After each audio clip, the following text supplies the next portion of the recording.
An urgent warning crackled over the almost empty void. The unstoppable alien fleet was just minutes away from crushing humanity's last stronghold. And then, out of nowhere, a single human war vessel dropped out of hyperspace, its outline armed to the teeth, sending ripples of fear through the overweening invaders. Stars twinkled like mute sentinels in the great void of the Draconis Spur, once a remote backwater of the cosmos. For decades, a sprawling conflict had turned this sector into a graveyard of wrecked ships and charred planets. They were the kind of alien forces you didn't want to run into in a dark alley. Members of the mighty Salvador Empire, tall, regal reptilian bipeds armed with terrifying war technology, who had swept through the region, conquering or destroying every civilization in their way. For centuries, the Salvador had perfected their art of war, building unstoppable fleets and developing tactics of shock and awe dominance. Now, they had their eyes on the last meaningful holdout of the local cluster, humanity. Humans have scattered to a number of star systems, colonizing various planets and moons, but when it came to interstellar politics, they were still very much the new kid on the block next to the ancient empires that have settled millennia ago. Devoid of the centuries of conflict that forged the galactic powers, Earth's unified fleet was smaller and less advanced than the Salvador's titanic fleets. In each of the previous encounters, the humans had waged a brave battle, but the outcome was always predictable: retreat or defeat. One system after another succumbed to the unstoppable tide. The Salvador Empire rolled ever closer to the cradle of man, and their admirals, they were confident. As the war entered its last stages, shed humanity in a grim lock of inevitability. The Salvador's operation in the zone had never met a challenge it couldn't overcome. No coalition of lesser alien species, no planetary defense forces, no cutting-edge technology had managed to prevent their conquest for long. The handful of human redoubts were scattered, crumbling, and desperately low on resources. This is what the Salvador had been waiting for, the killing blow. Their war council plotted a large incursion right to Earth's strategic core, where they planned to destroy whatever Terran vessels remained, then hold the home system for good. Supreme Admiral Kroschel stared out over the impressive holo display of his battlefield data on the bridge of the Salvador flagship, the Imperial Talon. Her ridged brow scales went absolutely smug as she saw the last pockets of human resistance crumble on an outlying planet. Smoke still rose from burning Terran settlements while Kroschel's subcommanders reported metric after metric of victory. She could almost taste victory. In her experience, if the Terrans had a last-ditch weapon or a clever enough strategy, they would have used it long before now. Some of her officers, inebriated by success, boasted of fresh conquests in their personal logs. They described whole rows of Terran vessels floating in the void, melted to puddles of charred refuse. Some even bet on how many hours, not days, it would take to vanquish Earth's last line of defense. To the Salvador, the outcome of the entire war was predetermined. It was thought they had seen all the humans had to offer. But not everyone in the galaxy looked down on humanity. Some recently went so far as to mention hush-hush Terran research labs tucked away in lonely star systems. Others spoke in hushed tones of a secret project that Earth had desperately financed, without leaving a paper trail. Some keen-eyed Salvador intelligence analysts had even identified anomalous energy readings from obscure Terran colonies. But Supreme Admiral Kroschel used to take such rumors with a grain of salt. Humans were resourceful and tenacious, she reasoned, but ultimately outclassed. Encountering their requires would soon avail them nothing beneath the crushing hand of the Salvador Empire. This held true on the Terran side before the scale of the mission dawned on them in the corridors of Earth's last functioning starbase, the Orion Citadel. Admiral Juliet Hayes, a woman of age with graying hair cut short, listened as the reports rolled in one by one of each world that fell. She looked at the data, at the monstrous scale of the Salvador fleets, the heartbreaking casualty lists.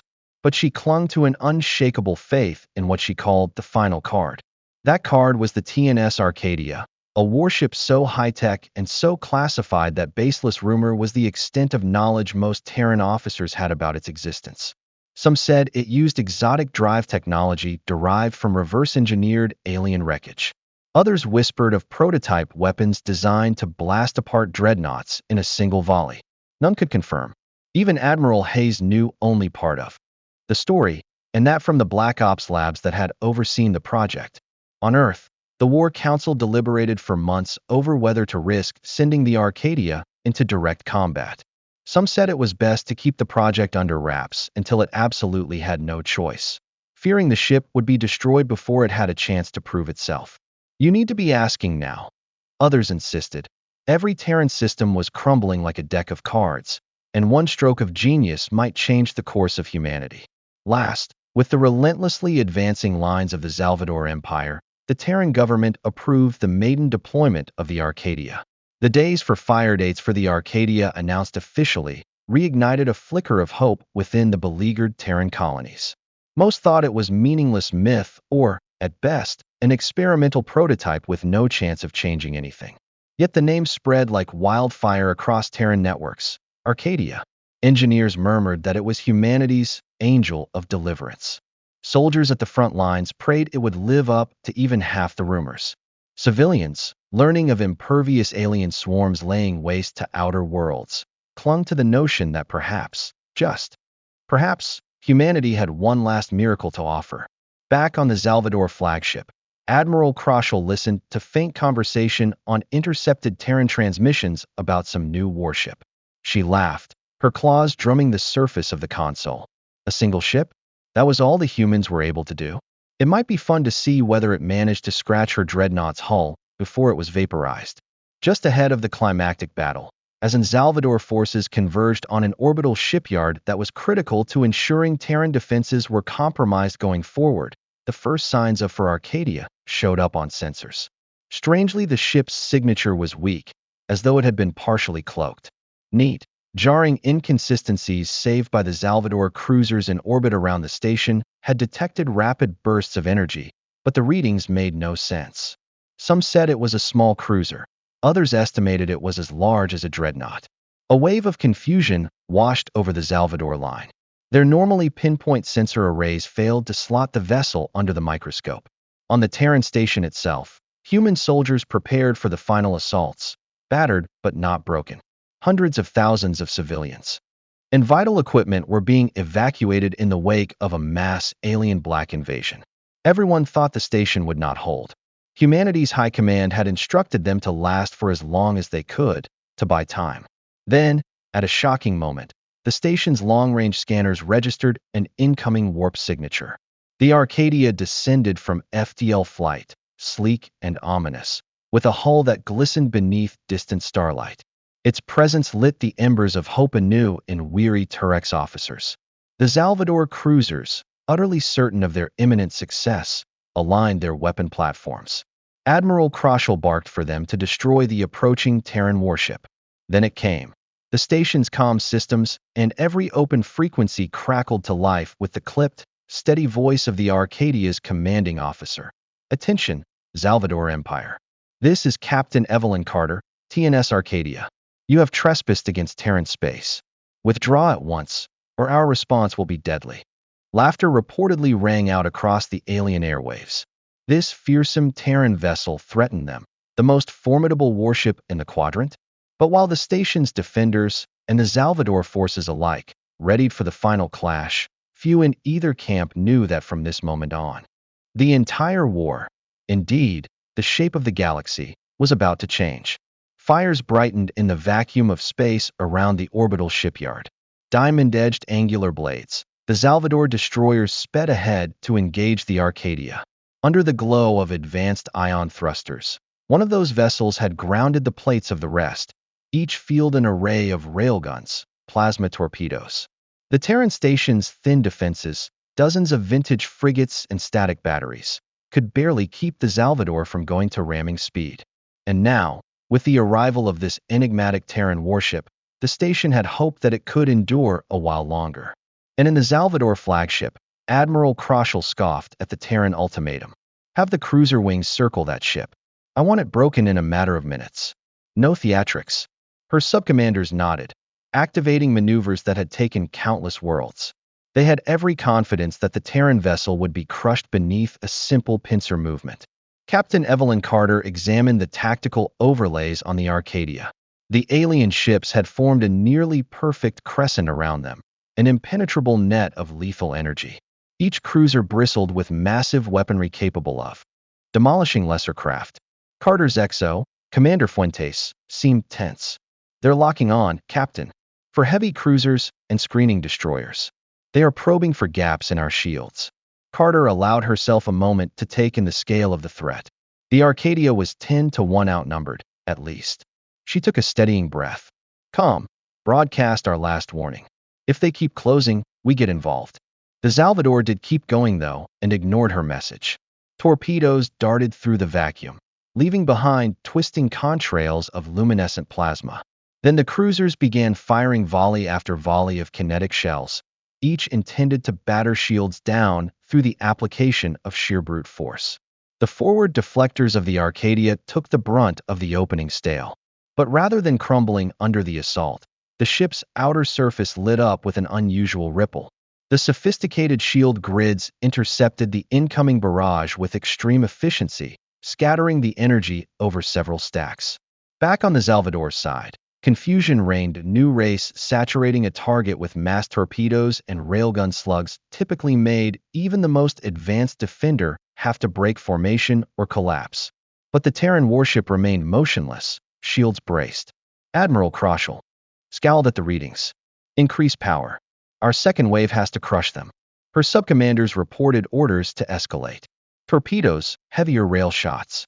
The defenders of the station prepared to brace, convinced the force of so many Salvador ships would eventually break through the tough hull of the Terran ship. But Captain Carter, resolute, issued the command, weapons free. Suddenly, concealed ports along the Arcadia's dorsal plating unfurled, exposing a row of smooth, elongated cannons aglow with azure light. A storm of charged particles rushed forth, each arc directed with precision by cutting-edge targeting systems. The first barrage hit a Salvador cruiser amidships, punching through its hull in a flash of molten metal. Secondary explosions coursed along the cruiser's spine, and the vessel lurched, venting atmosphere. Before the dumbstruck Salvador formation could react, it had pivoted, almost impossibly, taking aim and pouring on a second volley, which disabled another cruiser's engines. Sparks and flames ripped along the cruiser's flank as it spun out of formation. There were shocked exclamations on the Salvador channels. This one Terran warship had just spliced 2 heavy cruisers before their sensors could even warm up. Admiral Kroschel hammered her fist on the console. Impossible, she hissed. No Terran craft has that level of firepower. Bring on the dreadnought contingent. Cut off their escape route. Across the tether in orbit, the beleaguered Terran station's defenders watched in awe. For a brief moment, the Salvador ignored the older Terran frigates as ships of the Empire hurried to deal with this new threat. A gaping hole opened in the net that had been closing around the station. Cunning Terran captains manipulated their frigates to pepper the Salvador flanks. Some made targeted strikes on exposed engines or weapon pods, making the Empire's formation even more complex. Commander Fuentes was behind Captain Carter on the Arcadia's bridge, her voice full of energy. Captain, the station's defenses are advancing. They're attempting to link up with us. Carter nodded. Bring them into the net. We'll hold the center. Get them to bully from the fringes. They are hand to prevent the Salvador from surrounding us. We focus on the major targets. Soon thereafter, the Salvador dreadnoughts, floating fortresses designed for planetary siege, showed up. Each dreadnought bristled with its triple layer of girder armor and missile tubes and monstrous plasma arrays that could vaporize entire fleets.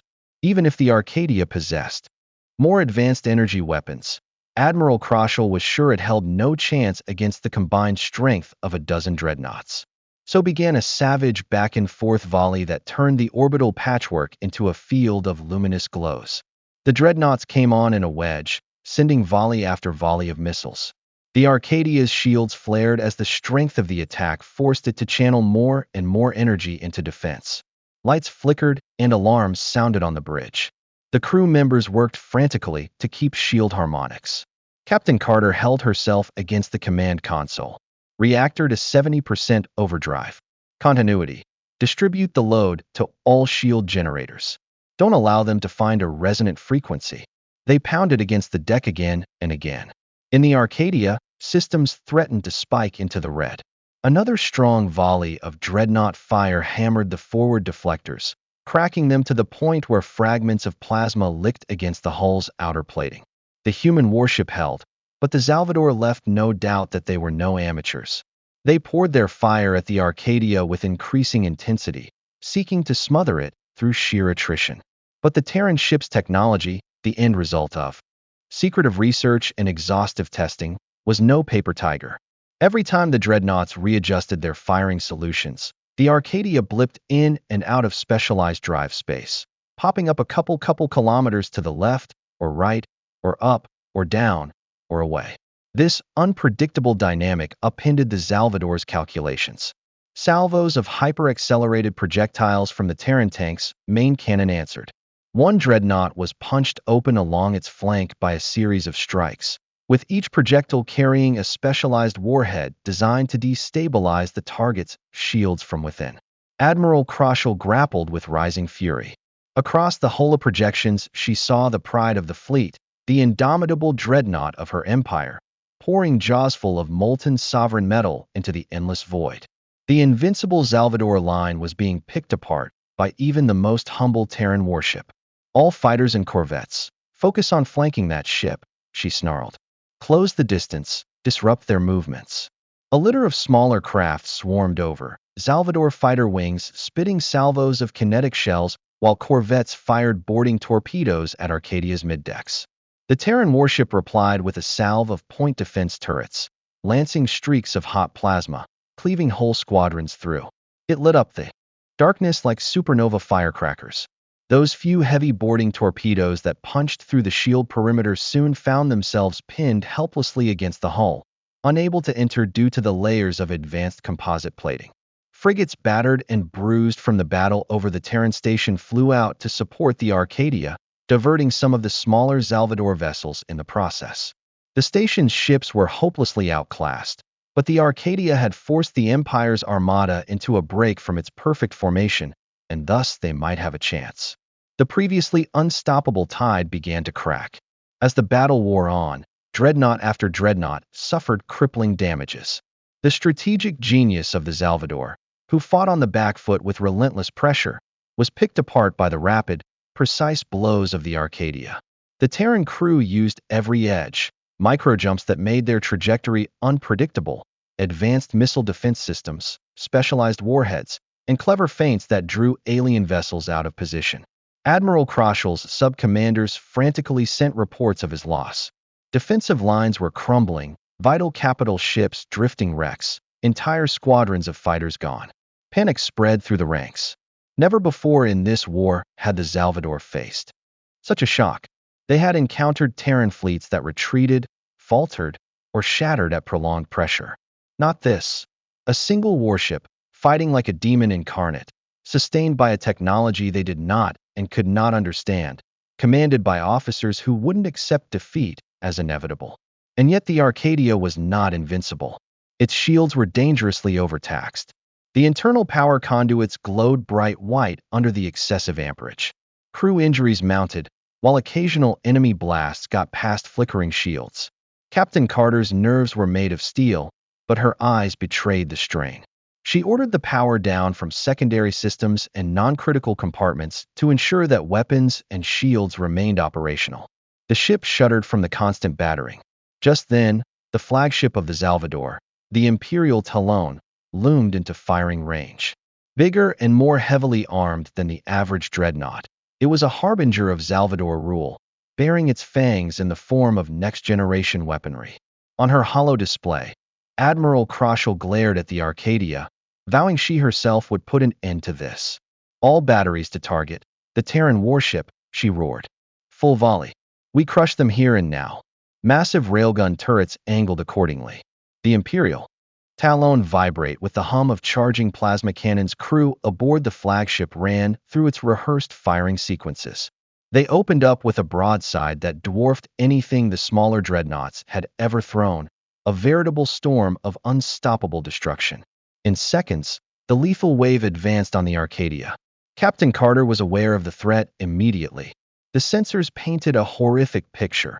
Rail slugs incoming, massive, and plasma beams with enough energy to split a cap ship in two.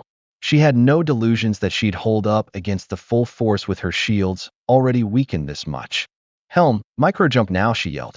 "We're refreshing the slip matrix. 5 seconds required, Captain." The officer at the helm responded, perspiration dotting her brow. Those 5 seconds felt like an eternity. The cascade of explosions slammed into the Arcadia's forward shields. The whole warship creaked, like every rivet was about to shear off. The first few hits were partially deflected, but the last blasts cut through, searing the hull and sparking secondary explosions across 2 decks. Red alarms blared. Terran crew members sprang into action, sealing off hull breaches, hustling wounded to med bays. At the last hundredth of a second, the slip drive stabilized. The Arcadia winked in a bright flash and was gone, rematerializing a few clicks to port. The Salvador barrage slipped harmlessly through vacuum behind him. Captain Carter regained her footing, wincing in pain from a nasty bruise on her shoulder. "Damage report," she demanded. "Severe hull damage to forward compartments, Captain," said Commander Fuentes. "We've lost some functionality on starboard weapons. However, the reactor and slip drive are functional." Carter let out a breath. They were grabbing on by the fingernails, but they had survived what was meant to be a killing blow. But the Imperial Talon withdrew to reposition for another strike. Carter recognized an opportunity. The Salvador flagship had overextended slightly, drifting too close to the Terran station in its eagerness to deliver the coup de grace. She logged the comm to the station's defenders. "Concentrate all fire on the flagship of the Dronic, all ships. Tie up its escorts. We're going in." A motley collection of Terran frigates and the station's last few defense platforms contributed to the attack. Their scant weapons hammered at the Salvador escorts, diverting their attention just enough. The Arcadia fired its thrusters at full burn, cutting around the crumbling debris to close the distance with the flagship. Kroschel was, unfortunately, put in a vulnerable position. Desperate attempts to maneuver, however, were meager. The inertia of the flagship was so great that it was slow to pivot. Carter took the opportunity. "Lock target on the Imperial Talon's main reactor. Fire the Trinity Lance." This weapon, a top-secret prototype designed and engineered back at the Terran Black Ops labs, fused 3 energy beams in a phased tripulse, each fading in sequence to disrupt shield harmonics, exposing the hull to his force's full bore. One chance, one shot. The blasted bow of the Arcadia slashed with blinding flashes of light. Then 3 beams shot off, rope dancing around each other in a close spiral. They hit the Salvador flagship's powerful shields, which bloomed with brilliant light, then finally fell in a cataclysm of raw energy. The tripulse drilled into the hull, tearing a hole directly into the ship's heart. Explosions rippled along the length of the flagship and blasts of flame vented from several decks. Admiral Kroschel's last transmission came through a distortion of disbelief and fury before she was silenced in a burst of static. Ascendant Imperial Talon. The ultimate spear of the flagship Salvador fleet cracked from within. Its superstructure shattered, and moments later the proud warship was drifting, damaged beyond hope. A silence descended over the battlefield. Salvador captains gaped at sensor readings in disbelief. Their flagship was lost, with their dreadnoughts mangled or sunk. Their unstoppable force had knocked to a halt by a single Terran warship and the battered station's defenses. Fear took hold. Panic spread. The rest of the Salvador ships started breaking formation, one by one, some jumping FTL and others taking any vector to flee. Captain Carter's comm lines were alive with frantic messages from the station's defenders. Huzzahs, disbelief, weeping with relief. The tide of the entire war had just turned, because the humans had challenged the alien empire with one undaunted act of rebellion. But there wasn't time to celebrate fully. The Arcadia was in terrible shape. Fires tore through multiple decks, and medical crews scrambled to save the wounded. Captain Carter patted sweat from her brow and looked around the chaos on the bridge. As she gazed at the scene, the flickering lights, her officers with their haggard expressions, she was flooded with gratitude they were still alive. For now, the Salvador had learned the price of underestimating humanity. Would the Empire retaliate with even greater fury, or had the seeds of doubt been sown among their ranks? An uncanny silence hung over the orbital shipyard, sliced only by the muted shrills of distress beacons and the occasional belch of fire from dismembered vessels. The now demoralized Salvador fleet drifted in tatters, crippled or fleeing. Panic transmissions rippled among the alien ships. Some were calling for reinforcements, others for a tactical retreat to safety far from this accursed station. Still others, not fully understanding what had just transpired, fled the whole battlefield altogether. On the Terran station's battle deck, sore-looking officers stared at the tactical displays in an expression of both relief and dazed wonder. For the first time in months, the Salvador's seemingly inexorable push forward had not only been brought to a halt, but decisively reversed. A wave of rejoicing broke through the defenders. Engineers, convinced they were about to die, embraced. Security officers, scowling just moments before, burst into triumphant smiles. Civilians, crowded into shelters, cried with joy when they heard the news. They had endured through the inevitable, for one single Terran warship had arrived at the darkest hour. Meanwhile, in the shell-shocked halls of the Arcadia, Captain Evelyn Carter and her team scrambled to halt cascading systems failures. Trinity lanced discharge across. The nodes caused power fluctuations that threatened to overload the main reactor. Numerous internal compartments were filled with stinging smoke from electrical fires. Medical teams ran around, treating the injured. Yet in the midst of the chaos, a deep sense of achievement thrummed around each breath, each footstep. They had confronted the feared Salvador head-on and landed a blow shocking enough that it rattled the entire Empire's confidence. Update on the Salvador retreat. Carter sounded, standing over a charred control panel on the bridge. Her uniform was streaked with soot, and a thin line of blood ran from a small cut on her temple. Even so, her tone was steady. Commander Fuentes, just as bloodied and worn, jabbed at the flashing sensor readings. They're jumping to FTL in little clusters. We are seeing indications of some regrouping efforts around the outer rim of the system, but there's no coordinated offensive. They're retreating in full, Captain. Carter nodded. Relief flooded her face. All right. Helm, take us in a defensive orbit around the station. We'll be watching for any stragglers. Engineering, I require damage analysis and triage. Weapons, maintain main power to our forward arrays. I don't want any surprises. Hey. Flood of grateful communications streamed in from the station, with the station's acting commanding officer speaking to the Arcadia's crew of their bravery. Carter listened quietly, receiving their gratitude but aware their fight might be unfinished. The Salvador Empire was vast. This could be just the first step toward liberation or merely a temporary setback in the aliens' plans.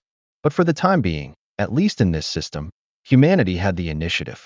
Within hours came minor Terran reinforcements, a handful of destroyers and corvettes from a neighboring sector fleeing a second wave of Salvador vessels. And when they heard of Arcadia's miraculous stand, they took the leap to rendezvous with the station. Their commanders were amazed to see the destruction. The unstoppable Empire had wrought destruction that dwarfed the entire ship complement of the station. Husks of dreadnoughts floated like voiceless headstones, harsh proof of the Empire's crushing defeat. One of them, soon in person aboard a Terran command ship, the Pillar of Dawn, was Admiral Juliet Hayes. Her shuttle connected with the station and she stepped onto the Arcadia's scorched main bridge without delay. Hayes was an old cop, his eyes weary and now lighting up with a rare glare of pride. Captain Carter, the Admiral said, I've read the early reports. It's extraordinary. The entire War Council cannot believe it. I immediately realized the Arcadia was advanced, but even I never dared hope for something like this. Carter saluted, managing a faint smile. We were blessed with some good luck, Admiral, and the defenders of the station gave us just enough space to operate. Fate notwithstanding, you and your crew have done the impossible, Hayes replied, surveying the damage. Your success here has changed everything. We have a real chance now. At station level, jubilant scenes unfolded. Relieved of the specter of instant destruction, Terran engineers and medics quickly set to the task of restoring life support, patching hull breaches, and distributing vital resources. Civilians were pulled out from fortified bunkers.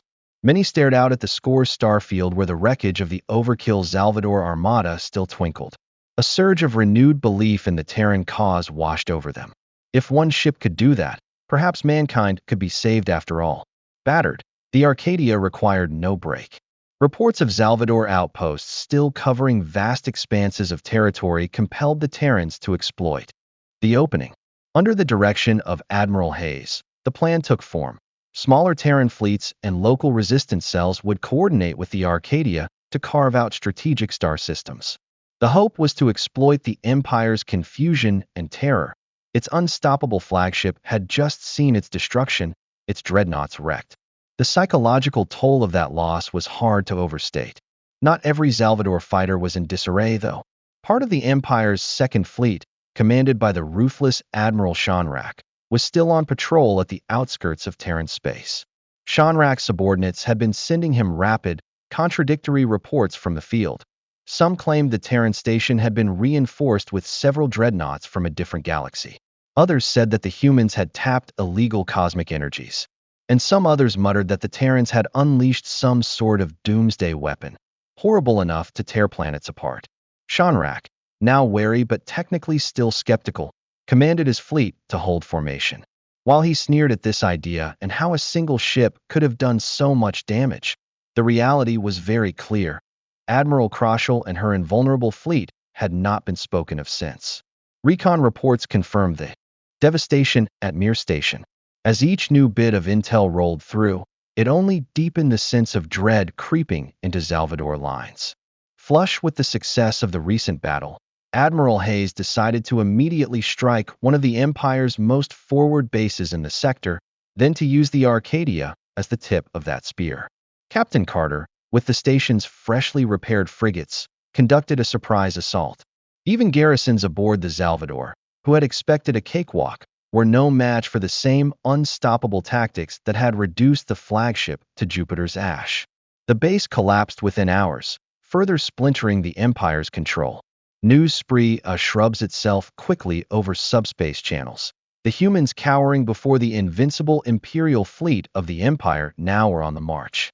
A Victorian of the Arcadias piled up, and the supply lines of Salvador started to wane. Even more systems revolted against their overlord. Even the once neutral species took notice. It was not unusual for some to step up to ally with humanity, and others to sit back and watch the spectacle unfold as those accustomed to power shied away or were eaten alive by their new masters. The subtext was inescapable. The inevitable had been halted. The Salvador fleets, once so confident in their impregnable supremacy, were suddenly exposed. And for the first time in decades, other oppressed civilizations noticed a glimmer of possibility. If the Terrans could land such a blow, maybe the Empire was less unsinkable than they had taken for granted. And the crew of the Arcadia carried a growing legend. Save your last-time warp pieces for the final trade. Save your last-time warp pieces. Analysts theorized about the advanced technology of the Terrans. There were also the more extravagant rumors that the humans had unearthed some ancient alien doomsday weapon or had made deals with beings from higher dimensions. The Terran government, officially, either confirmed nor denied these outlandish theories, and preferred to keep the specifics of the Arcadia's tech an official state secret.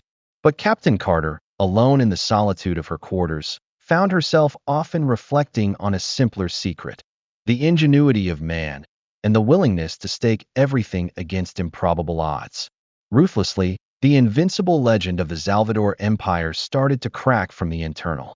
Between the grisly losses of their ground troops and the unreliability of their industrial sector companies, morale fell through the floor among their frontline troops, who spread stories of ghostly apparitions of a single Terran warship that could vanish as quickly as a blink and carve dreadnoughts into pieces with a single volley. Admiral Shonrak tried to stabilize things, slamming anything that even smelled of cowardice, announcing that the Empire would respond in force. But he could not disguise the fissures opening in their once monolithic power structure. Terran forces secured a series of critical worlds in the weeks that followed, strengthening ties with the native creatures. Having freed themselves from Salvador oppression, these systems poured forth with resources, refitting of human ships, and intelligence on the Empire's vulnerability. A coalition of the formerly oppressed started taking shape, and at their vanguard was the Arcadia, a totem that the unstoppable Empire was, indeed, beatable. Then came an urgent distress signal from a fringe colony that had held out against the Empire for months. A massive Salvador relief fleet was gathering, rumored to be armed with enough ordnance to turn whole planets into ash. Captain Carter and Admiral Hayes exchanged deliberations. They decided to take a stand, and the new coalition's forces intercepted. It was a risk everyone knew about. The Salvador were far from unyielding, but the Arcadia was alarmingly short on advanced warheads, and its slip drive was spent from too many microjumps. But the moral high ground and the psychological edge belonged to humanity. The coalition's appearance surprised the Salvador relief fleet. The Empire were envisaging performing against a rabble and not an architected sledgehammer versus a Tran warship of mythical prowess. A pitched battle was fought, but right from the beginning it was apparent that the Salvador had lost their air of invincibility. Their captains second-guessed commands, and entire sections of the fleet scattered at the first sight of the Arcadia. When the Terrans and their allies finally dealt the killing blow, the Empire's Imperial Relief Fleet had been wrecked, incapable of completing its mission. In its aftermath, requests for surrender came pouring in from stranded Salvador crews. They had never envisioned such a day, bowing down to mankind. But the immutable had met its tide. This second great defeat after the annihilation of the Imperial Talon was the final tear in the Empire's iron grip on the region. Their previous disdain for the Terrans as a simple species to conquer was gone, though the Salvador High Council still ruled in far-off sectors. The war was far from finished, but it was no longer on their side. Where there had been no opposition to the advance of the Empire, they now found themselves fighting back against a surging wave of resistance that had been galvanized by the success of a single Terran warship that, at the beginning of their campaign, they had only laughed at. So the invincible was made to rest. A hushed awe and terror swept over those who had once thought of themselves as the masters of the galaxy. And at its beating heart, Captain Carter, the Arcadia, and the unquenchable fire of the human race, a determination to bow down to no alien usurper, regardless of their strength. What would become known as the unstoppable force against the immovable object in the galaxy, the humans showed that the slightest of the unlikely contestant can bring down the most massive of the enemy. With the dust settling across the war-torn systems, humanity stood at a precipice. Where they had once been marginalized and nearly snuffed out by the Salvador Empire, now they wielded a degree of power and respect that would have been unthinkable only a few weeks prior. The name of the Arcadia echoed from rim to rim of the known galaxy, spoken in awed tones by alien admirals and sung in victory hymns on liberated worlds. Beyond the shattered hulks of dead Salvador warships that drifted among the stars, a defining testament to the turn of the tide. In newly liberated territories, crowds of civilians, human and alien, took to the streets for impromptu parties. Statues and murals were quickly made that glorified the heroes of the Arcadia, especially Captain Evelyn Carter. Though she rarely considered herself anything but a soldier doing her job, to thousands of refugees and liberated citizens, she was a savior. They recounted how her civil stoicism and unyielding resolve had triumphed over an empire once thought invincible. Inside the Terran government, the mood was cautiously optimistic. That was, of course, far from an end to the war, and the military high command knew that as much as they had made vital inroads, the larger empire of Salvador extended over vast reaches of space.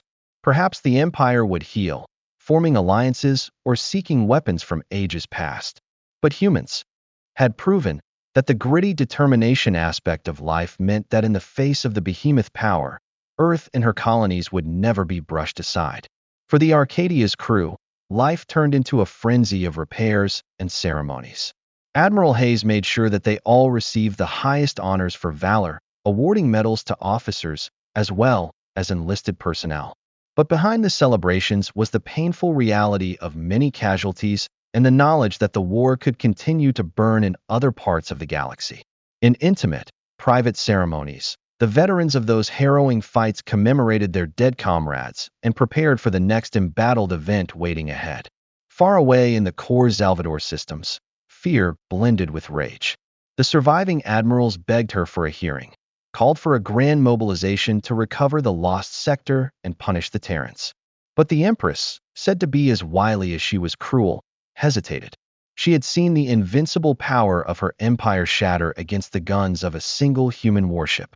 Hastily embarking on a new offensive without a broader strategy could deliver further humiliating defeats.